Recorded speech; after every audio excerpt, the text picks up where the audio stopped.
Hello and welcome to my channel Shakespeare for All. I'm Paul Innes, Professor of Shakespeare Studies, and today I'll be talking about A Midsummer Night's Dream. This is one of 3 videos on the play dealing with characterisation, plot and context, and in this episode we'll be looking at the plot. And at the end of the videos you'll find some useful study tips together with a list of keywords. Now I usually use the MIT online version of the text because it's nicely accessible, together with the more modern 3rd Arden edition because of its act and scene organisation. Now if you're studying the play for assessments, an edition like this, a good edition with supporting material, introduction notes and so on, is a good idea. It's fine. And if you want to know more, please remember to subscribe. Now before we begin, I'd like to say hello to Nicholas Trudell because he's just published an essay I've written on the structure of A Midsummer Night's Dream, and I know he looks in on us from time to time. Now on the screen you'll see the link to a very recent volume in the Critical Insight series that contains this essay along with others on the play. I also suggest you take a good look at the website because there are collections of essays like this one on a whole range of literary works. So the overall shape of this video is 3 parts. We're going to take each act in turn. We'll look at the length of the individual scenes and how the play moves between them, what happens, how it happens, and its momentum.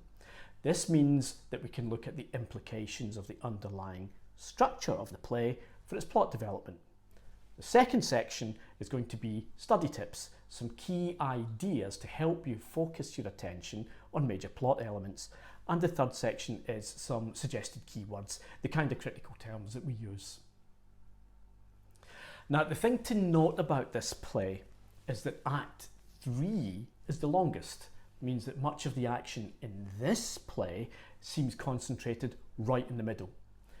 Act 5 is another single long scene, so again the action seems weighted as the end approaches. Act 5 has 1 scene, Act 3 has 2. It's a clean play overall in terms of the low number of component scenes, but some of them are exceptionally complicated in and of themselves. You see this on the screen. Basically, every act in this play is composed of 2 scenes apart from the final one. It's very, very straightforward, smooth structure. Now within this structure, we have 3 main groups of characters. What matters in this play is the importance of the ensemble, of the whole cast. There's no protagonist, there's no antagonist, there's no main central pair of protagonists. There's no focus for the action in that way, it's more dispersed. Now the first of these groups is the Athenian aristocrats, Theseus and Hippolyta, or Hippolyta. Doesn't matter how you pronounce her name, because depending on the poetry it can be pronounced differently at different points in the play. There's also Lysander and Hermia, 2 lovers, Helena and Demetrius, who sort of fall out of love and fall back in again, and Aegeus, Hermia's dad. The play begins with the aristocracy of Athens. Watch for that. The second main group, again Athenians, is the artisans, the normal folk, the workers, Bottom and his friends, and yes, his name is Bottom. They're hoping to put on a play as entertainment for the wedding of the Duke. Theseus is about to marry Hippolyta. The third main group of characters is the fairies in the wood, Titania and her court, and Oberon and his malevolent, mischievous servant, Puck. Now these 3 groups work through a series of sets of activity as the play starts in Athens, moves to the wood, and then moves back to Athens again. In other words, what we have is 3 groups of characters in a 3-part organisation. So it's kind of the rule of 3s. To look at Act 1, we have a long initial scene and then a shorter one. It begins with the Duke, as he's called by Shakespeare. He's not actually a duke, he's a hero of Athens, but Shakespeare calls him a duke. Theseus. He wants a party to celebrate his marriage to the Queen of the Amazons, Hippolyta. The discussion is interrupted when the old nobleman Aegeus comes in and presents his only child, his daughter Hermia, with the man Aegeus wants her to marry and the man she wants to marry. He wants her to marry a guy called Demetrius. She wants to marry her boyfriend, Lysander. Just in case it's not complicated enough, there's another factor. Hermia's best friend, Helena, used to be Demetrius's girlfriend. He dumped her because he wants to marry Hermia. So you can imagine the consequences. So Theseus has to rule on this. And what he does is he says, according to the law of Athens, which is quite viciously patriarchal, Hermia must do what her father demands, or, he rules, she has to become a votary of the virgin goddess Diana, the ancient Greek equivalent of a nun. So basically, you either do what your dad wants, or you forswear men permanently. Thanks, Dad. Everybody then leaves except Hermia and Lysander, and they decide to run off and get married. They decide to elope. They're going to go to the forest outside Athens in the first place, on their way somewhere else. Helena then turns up, and they tell her the plan. They then leave. Helena gets an important moment. The women tend to be the important ones in this play, Helena and Hermia. She speaks a soliloquy telling the audience that she's going to go after them, but she's going to inform on them to Demetrius first, and then she leaves. So what you have is quite a long, it's 251 lines, quite a long complex scene divided into 3 subsections, and it's all about romantic intrigue. The aristocracy are at loggerheads. Is Demetrius actually in love with Hermia, or does he just want the money? You're not sure. So there's something going on here. Then what we do is we have a little shift to Bottom and his friends, the normal people of society. And they discuss putting on a play for the Duke's wedding. They decide on a place to rehearse and say, right, we'll meet there. It's the Duke's Oak in the same forest that Hermia and Lysander are going to travel to. So you have 2 groups of people from different levels of society going to the same place. Remember that, that's how the play begins. In Act 2, we move to the woods. There are 2 quite long scenes. Most of the rest of the play is set in the woods. It's only when you really get towards the end of Act 4 and into Act 5 that you move back to Athens. However, all is not well in the woods. The place is ruled by the fairy court, and Titania, the fairy queen, is in the middle of a great big argument with her husband, Oberon, the fairy king. When she leaves with her part of the court, Oberon sends his servant Puck to fetch a certain flower for him, from which he's going to make a drug. A love potion. Oberon then hears a commotion, and he makes himself invisible. Helena and Demetrius have arrived in the woods. Now remember, Helena used to be Demetrius's girlfriend, and he's dumped her to marry Hermia. So she's following him around, and he's not happy about it. So there's a lot of confusion already. They're arguing. There's simultaneous staging here as Oberon hides watching them. When they finally leave, Oberon comes forward and he says to the audience, right, I'm going to sort this. I'm going to interfere. I'm going to make this young man love this woman again. Puck turns up with the flower. Oberon takes it and gives him a bit, saying, squeeze the juice of this flower onto the eyes of a young Athenian man who's wandering around the forest.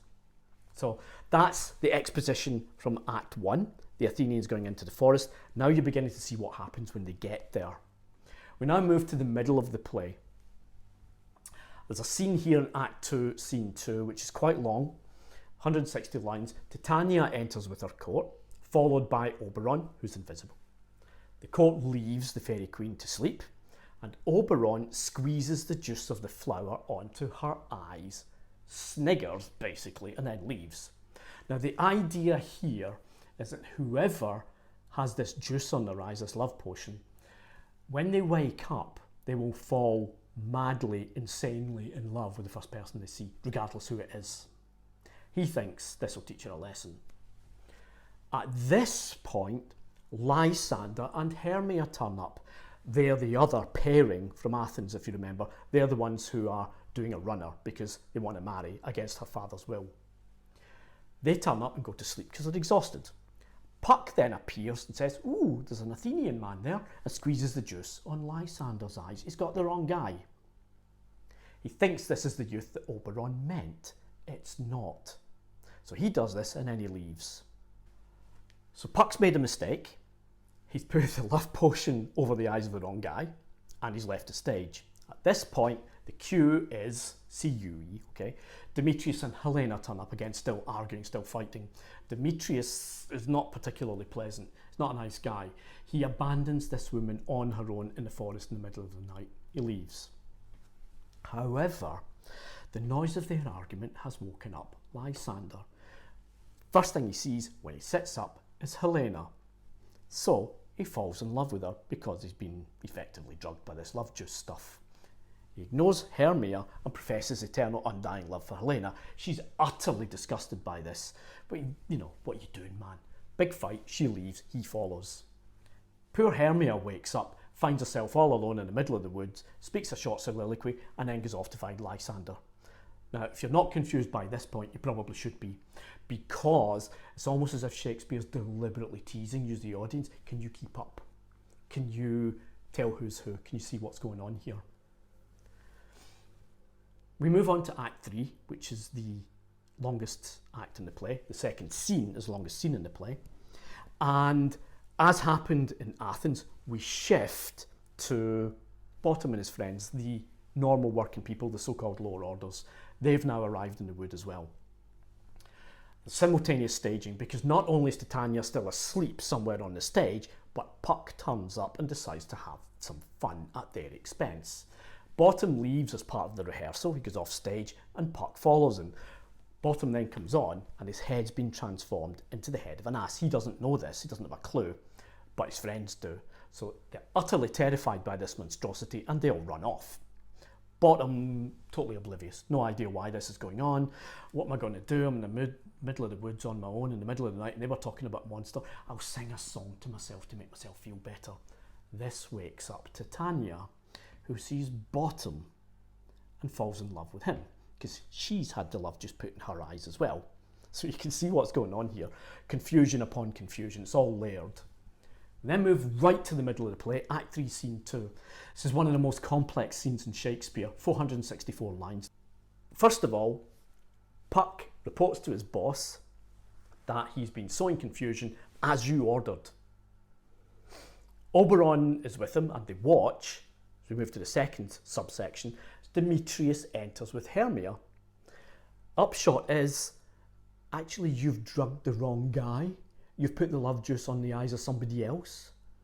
And they watch, third section, as utterly exasperated and furious, Hermia leaves and exhausted, Demetrius falls asleep.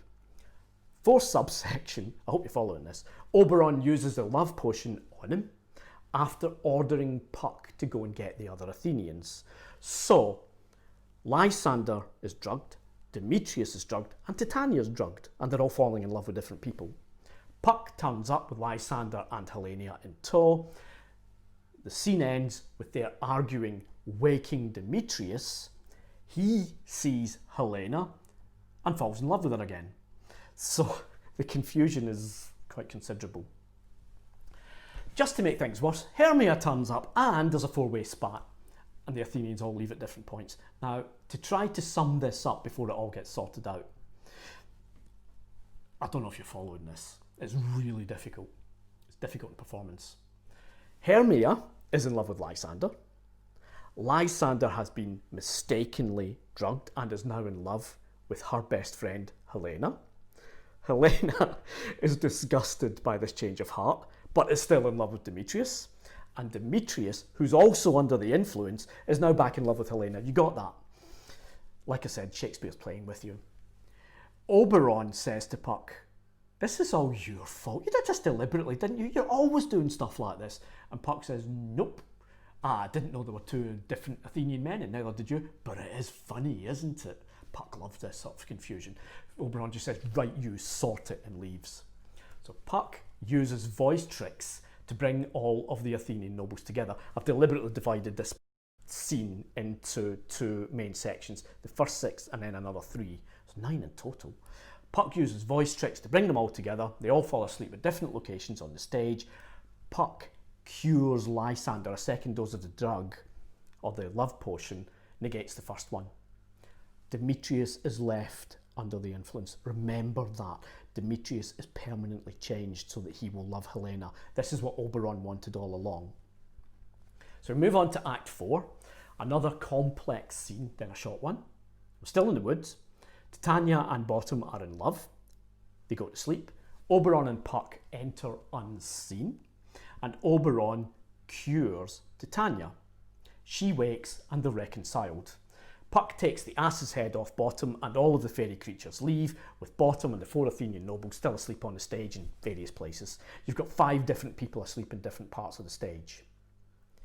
At this point, the human court of Theseus and Hippolyta turns up on the morning hunt and finds the 4 Athenian youths.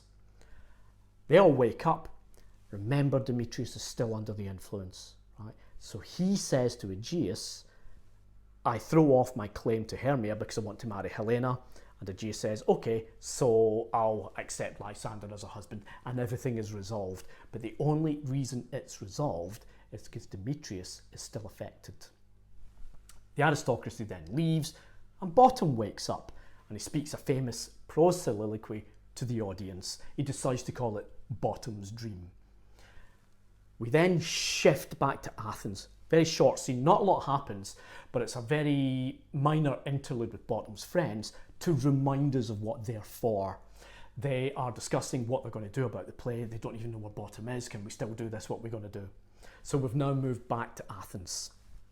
And we move to the final scene, Act 5, 8 subsections, single long complex scene. There's a conversation between Hippolyta and Theseus, with an important speech on reason by the Athenian lord. He thinks he's rational. Then the 4 lovers all enter, and now, like Theseus and Hippolyta, they're 2 married couples. Demetrius has married Helena, and Lysander has married Hermia. The MC, the master of ceremonies for the court, a guy called Philostrates, a sort of minor role, discusses the entertainment with his lord, and then leaves to bring in Bottom and his friends. And at this point, you have all the aristocracy on stage at the same moment, and they're being quite critical. They're acting like drama critics. The main central section of this long scene is the terribly badly acted performance, deliberately appalling Pyramus and Thisbe, interspersed with some quite unpleasant comments by the on-stage aristocrats. And then everything finishes off and they all go off to bed. At this point, Puck comes in with a soliloquy, ushering in the rest of the fairy court. They turn up to bless the nuptials while the people are all asleep, and they head off, and you get Puck's famous epilogue. I hope you managed to follow that. It is a complicated play. Since it's so complicated, how do you study it? How can you use this material for an essay or an exam question? Now, of course, the stats are boring, but they do tell you a lot about how a play is constructed, and as I said earlier, how the speed works, how the momentum builds, slacks off, builds again. Now, Act 3 in this play is exceedingly long. Act 3 scene 2 is the longest in the play. The next longest is the final act. Single scene, almost as long as Act 3 scene 2. All of these long scenes have subsections, if you like. Now, what this overall pattern suggests is that this play builds slowly, has a hump in the middle, and then has a concluding hump at the end, if you like to think of it like that. That movement, that momentum, crisscrosses from the beginning in Athens into the woods and back to Athens again. It's time for some study tips, because this is not easy material. There are 4 of them. The first one, strangely enough, is location, location, location. Now, the play is framed by the marriage celebrations in Athens. It starts with discussions about the forthcoming celebrations, interrupted by arguments about the marital status of Hermia, and it ends with the affairs of the 4 young aristocrats finally sorted in a celebration of 3 weddings. The middle of the play is set entirely in the woods outside Athens, the domain of the fairy courts of Oberon and Titania. And this, again, is where the complicated majority of the play takes place. So remember that, it's the importance of the locations. Study tip 2 logically follows on from the first one, the effects of these locations.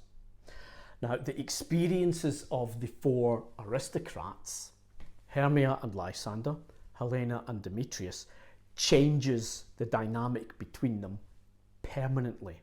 right? Because a form of supposed harmony is produced at the end because Demetrius is still under the influence of the drugs. It has had a permanent changing effect on him. Now, this suggests that the fairy woods can affect the world beyond them.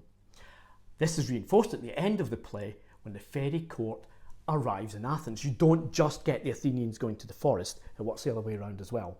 They bless the 3 marriages after the humans have all gone to bed, and Puck gets his epilogue. So you've got the locations, and then you've got the long-lasting effects of those locations.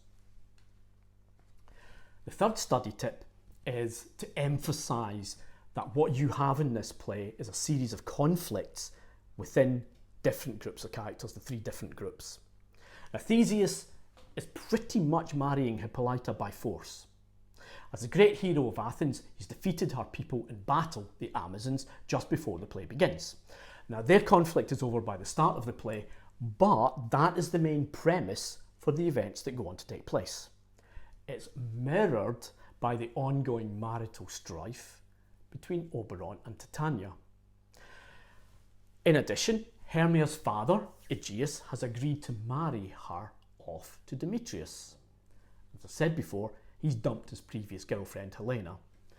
Hermia and her boyfriend Lysander have decided to elope, hoping to travel through the woods to somewhere safe where they can get married, and the situation's made even more complicated by the fact that Hermia and Helena are long-standing best friends. You have relationships which are being fragmented, are being broken.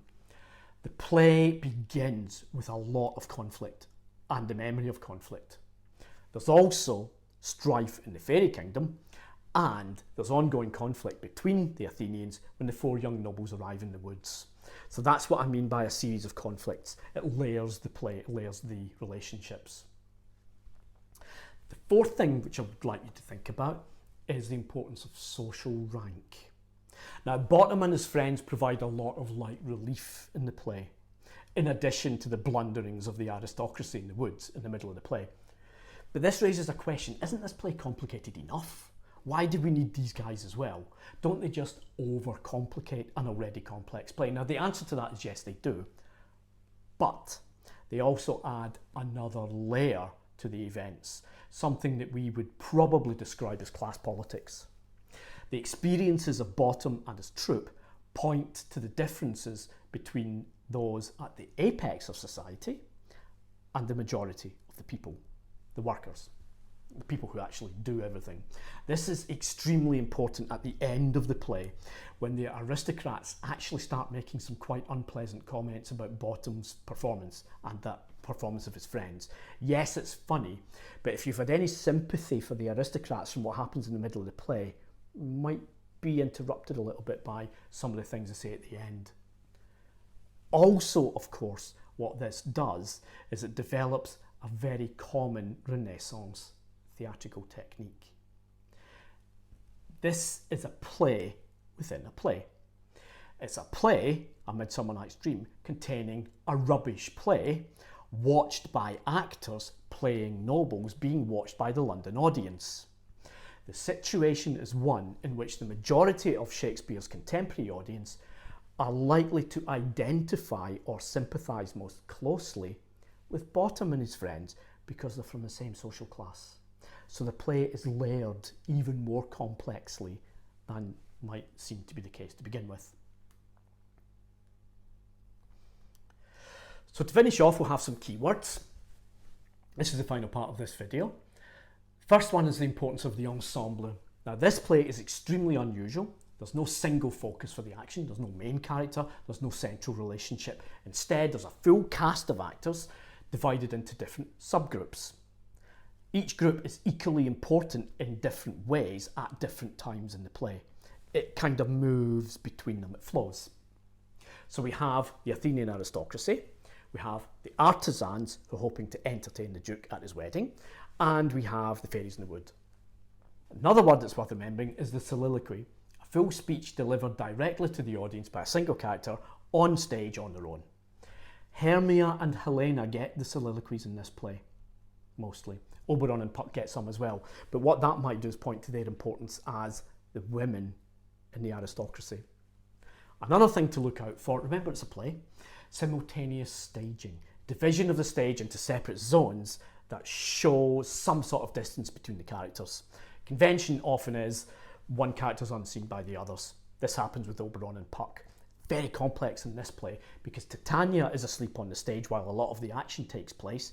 So too are the Athenian youths, and so is Bottom. At one point you actually have 6 different characters asleep on stage simultaneously in different places with other characters acting. So it's a major component of the theatrical technique that's being used. Remember, it's a play, I've said that before, but if you can get something on performance into an essay, hopefully you score more points. Use the term exposition. This is the process that reveals elements of the plot and the way they relate to one another. Also, maybe mention the use of prose in this play, not poetry. Often signifies either privacy among the aristocracy when they're having a private conversation, or more commonly, the normal conversation between normal people. Bottom and his friends don't speak poetry because they're not from the upper classes. So there's a class differentiation, or what we would call class. They would call it rank. Another thing to watch for in this play, in terms of keywords, this is a key phrase rather than the word as narrative patterning. We have Theseus and Hippolyta as a marriage of state, as opposed to the marriage between Titania and Oberon, which is a marriage of passion. Half the time they're fighting, half the time they're loving each other. We have Hermia and Lysander as marriage for love. We have a contrast with Demetrius having dumped Helena, but then being effectively forced to marry her through a different form of intoxication. We have the Athenian aristocracy as opposed to the normal people, and we have Athens against the woods. That's the location as well. The play is structured by lots and lots of narrative patterns. The last key word to remember is the use of the epilogue by Puck. It's an end piece where a character steps out of the action to address the audience directly to finish the play.